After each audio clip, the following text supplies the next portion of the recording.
Ya pemirsa, dalam rangka memberantas pelanggaran HAM di bidang usaha perikanan, Kementerian Kelautan dan juga Perikanan menggelar konferensi internasional dengan Komisi Hak Asasi Manusia ASEAN dan juga Kedutaan Kerajaan Belgia.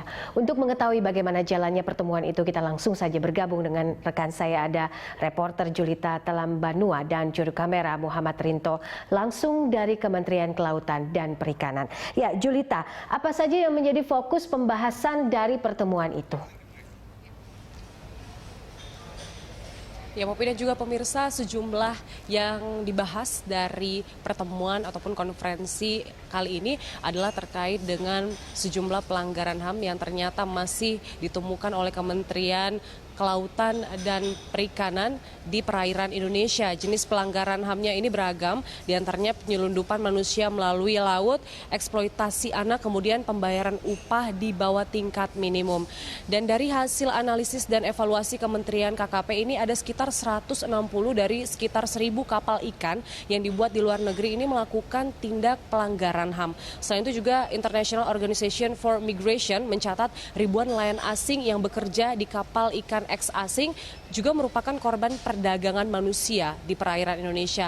Ini kita diingatkan terkait dengan beberapa kasus yang terjadi di Indonesia ini di Benjina pada tahun 2014, pemirsa, dengan korban perbudakan lebih dari 600 orang. Kemudian di Ambon ini lebih dari 300 orang. Jadi memang melalui konferensi internasional ini KKP ingin kembali menegaskan dan mengukuhkan peraturan-peraturan pemerintah yang telah dibuat untuk mencegah dan juga mengatasi pelanggaran HAM di industri perikanan Indonesia.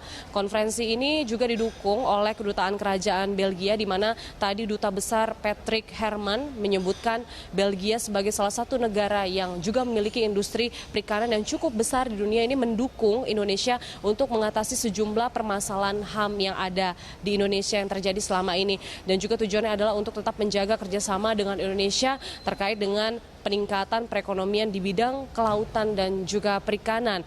Dan konferensi ini juga turut dihadiri dan didukung oleh Kementerian Ketenagakerjaan, dan tadi ada Menteri Tenaga Kerja Muhammad Hanif Dakiri yang turut datang dalam acara ini. Popi. Lalu apa harapan dari semua pihak yang hadir, baik dari Belgia dan juga Indonesia, terkait dengan konferensi yang diadakan pada hari ini?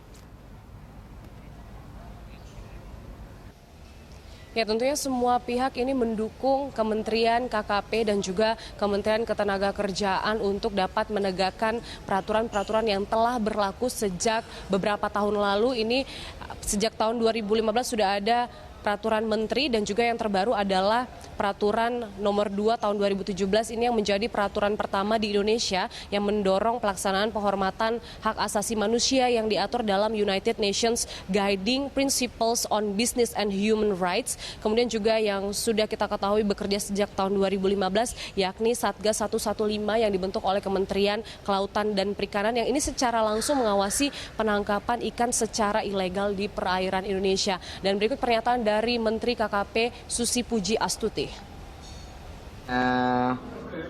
Yang telah kita lakukan menerbitkan peraturan menteri tentang perlindungan hak asasi manusia di bidang usaha perikanan, industri perikanan, baik tangkap, tambak maupun lainnya. Jadi intinya kita bekerja sama juga dengan dunia internasional. Kenapa kita anggap ini sangat penting? Karena apa yang terjadi di Benjina dengan budak-budak yang kerja di kapal dari Kamboja, Laos, Myanmar, dari Thailand, itu sebetulnya juga terjadi dengan ABK-ABK Indonesia yang bekerja di luar negeri. Bahkan mungkin kalau kita membebaskan di Benjina itu 1.000 orang, ABK Indonesia yang ada di luar negeri itu banyak sekali, ratusan ribu. Jadi kita ingin apa yang kita lakukan ini juga di compliance dan diakui dan dilegitimasi oleh dunia. Ya, terima kasih Julita Talambanua.